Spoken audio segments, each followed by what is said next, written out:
Obrigada, presidente. Bom, primeiro dizer que a gente chega a essa hora da tarde esgotadas, exauridas, cansada de tanto escutar atrocidades, violências, ataques e desrespeito por parte dos parlamentares desta casa. É um absurdo que esta comissão esteja perdendo tanto tempo para discutir algo que é inconstitucional e para atacar os direitos da constituição de família, de matrimônio, de uma parcela da população brasileira. Aqui se apelou a todos os tipos de discursos, inclusive tentando construir uma guerra entre a comunidade LGBTQIA+, e os cristãos do nosso país. Eu cresci em um lar evangélico, eu sou filha de uma mulher evangélica, minha avó é cristã, as minhas avós são cristãs. Não existe, deputado, sociedade brasileira, esta guerra que queira se criar, essa ficção mentirosa para colocar pessoas de um lado e pessoas do outro.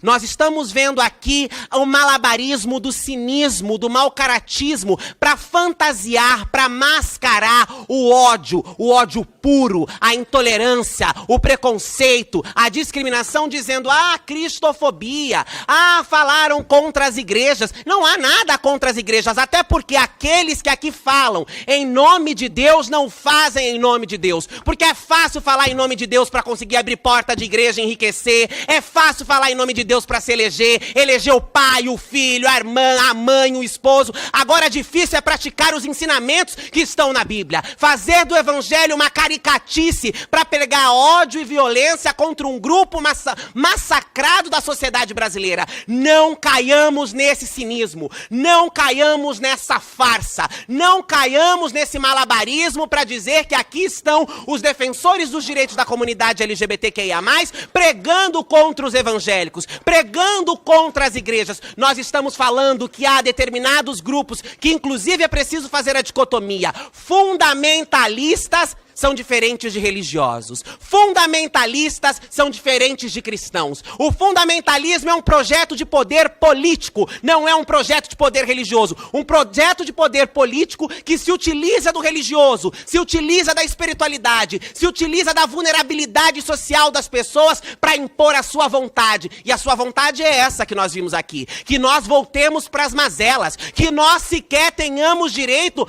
a fazer xixi e cocô, porque de fato foi o que nós vimos aqui. Não compartilharemos os nossos banheiros.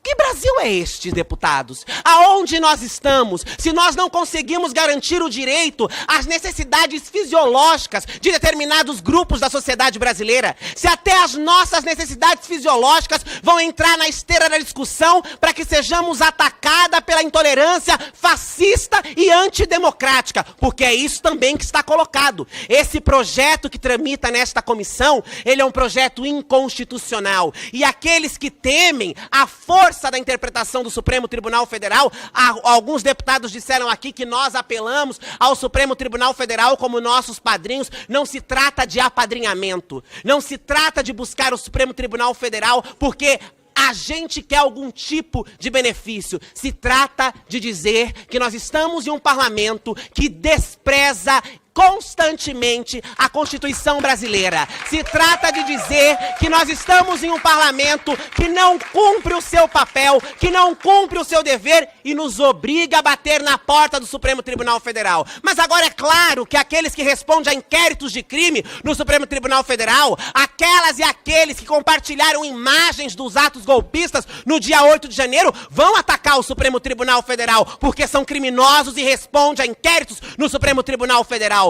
Nós apelamos à luz da Constituição, nós apelamos à luz da justiça, nós apelamos para que nossas famílias, nossos afetos, nossos corpos possam ser livres em uma sociedade que segue sendo recorde, inclusive comparadas a países onde a LGBTfobia é crime. Isso é um absurdo e esse parlamento deveria estar indo na contramão disso. Essa discussão é a vanguarda do retrocesso. Essa discussão em um país onde não é crime ser LGBT, mas segue matando de forma violenta a população LGBTQIA+. Aí os deputados pegam a palavra e dizem: deputada, nós não fazemos apologia à violência. Deputada, nós não compactuamos com a execução de nenhum homem gay, uma mulher lésbica, bissexual. Não posso acreditar que vossas excelências sejam tão burros e ignorantes. Isso para mim é uma farsa, é um teatro, porque não é possível desassociar o discurso da prática. Não é possível me convencer de que façam isso com consciência de que cada palavra proferida dentro deste parlamento tem a função e vai de encontro exatamente com a violência que são praticadas nas bases da sociedade contra a comunidade LGBTQIA+. Não dá para acreditar no mau caratismo, não dá para acreditar no cinismo. A sociedade teve guerras históricas, horrorosas, e as piores delas foram aquelas que foram feitas em nome de Deus. A sociedade já tem exemplos de guerras que foram praticadas em nome de Deus e que extinguiram grupos da sociedade. Não adiantam usar o nome de Deus para tentar eufemizar. Não adianta usar o nome de Deus para tentar mascarar os ódios de vossas excelências. Outros já o fizeram e foram completamente cruéis. Mataram a sangue frio, sem dó, sem piedade. E usando o nome de Deus. As cruzadas é um exemplo disso. A escravidão é um exemplo disso. O nazismo é um exemplo disso. A ditadura militar que torturou, explodiu silicones de travestis nos porões da ditadura, matou, escondeu o corpo, a fez também em nome de Deus. Nós não caímos mais nesta farsa. Nós não caímos mais nessa encenação de dizer, não, nós estamos aqui falando em nome de Deus, então somos pessoas boas, somos pessoas dignas, honradas. Falsos profetas. São isso o que vossas excelências são. Usam o nome de Deus para pregar ódio, para pregar intolerância. Eu tenho certeza que se Jesus Cristo voltasse hoje, não seriam com vossas excelências que eles se sentariam. Seriam conosco os oprimidos, os humilhados, os amaldiçoados, os apedrejados, aqueles que são expulsos de suas casas pelos simples fatos de serem quem são, aquelas e aqueles que só têm como opção a prostituição, a marginalidade, a violência, por discursos como esses que são utilizados em nome de Deus. Deus deve estar envergonhado de tanta maldade, crueldade e ódio sendo proferado em seu nome. Mas nós estamos aqui para alertar que não existe uma guerra entre cristãos e LGBTQIA+. Não existe uma tentativa de combater igreja, não existe uma perseguição ao evangelho, não existe um ódio a ninguém. O que nós estamos tentando fazer aqui com muito sacrifício e com muita dificuldade é defender os pouquíssimos direitos que temos em uma sociedade que nos pisa todos os dias, constantemente. É lembrar que nós existimos, que nossas vidas importam e que os nossos direitos são inegociáveis. Não nos vencerão pelo cansaço, não nos intimidarão. Nós não recuaremos nem um pé da luta. Disseram, respeite não sei o que, respeite não sei o que lá. E eu digo, respeite a luta histórica do movimento LGBTQIA+.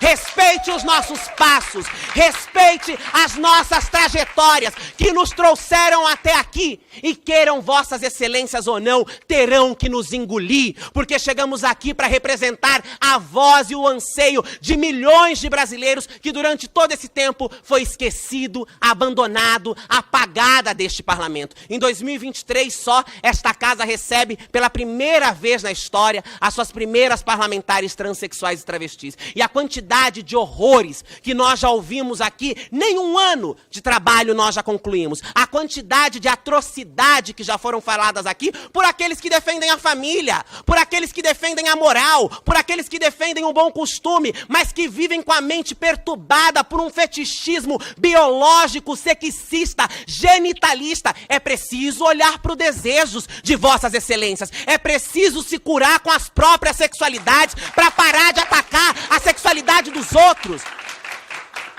São pessoas tão bem resolvidas, mas vivem na sanha fetichista de reproduzir discursos genitalistas, falam em sexo o tempo inteiro.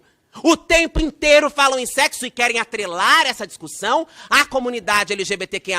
Aqui ninguém falou de sexo, ninguém falou de genitália em banheiro, ninguém usou falas de baixo calão, como foram usadas na última sessão. Quem os fez foram senhores de bem. Os mesmos senhores de bens que param nas esquinas de prostituição, os mesmos senhores de bens que gostam de fazer sexos anônimos nos dark rooms de boate. É isso que nós estamos tratando aqui. É desses valores que nós estamos tratando aqui. É falsos moralismos, e nós não permitiremos que a nossa vida que os nossos direitos, que a nossa garantia à cidadania, porque é disso que estamos falando, como quando falamos do reconhecimento à família, quando falamos do reconhecimento ao matrimônio. E não se trata de igrejas praticar ou não. As igrejas devem ter suas liberdades asseguradas. Ninguém está discutindo se padre, se pastor, se pai de santo, nenhum líder religioso de qualquer denominação religiosa terá que praticar algum tipo de cerimônia que não concorde. Aqui